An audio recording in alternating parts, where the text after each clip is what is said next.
আজকে কথা বলবো জন সাফরিকের লেখা দ্য ওয়েলদি গার্ডেনার বইটার একদম মূল কথাগুলো নিয়ে। আসলে এই বইটাতে লেখক তার ছেলের জন্য জীবন আর সম্পদ গড়ার যে শিক্ষাগুলো সেগুলো বলছেন এক ধনী মালির গল্পের মাধ্যমে।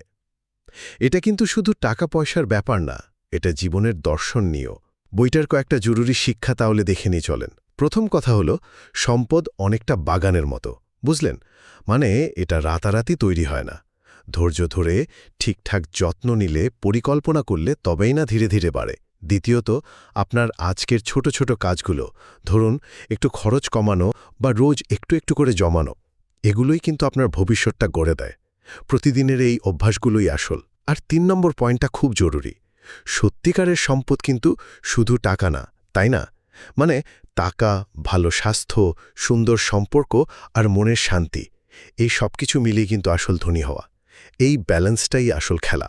এক কথায় বইটা শেখায় যে সম্পদ গড়া কোনো স্প্রিন্ট রেস না, বরং এটা একটা লম্বা জার্নি, যেখানে ধৈর্য আর মনোযোগ দিয়ে নিজের জীবনের বাগানটা সাজাতে হয়।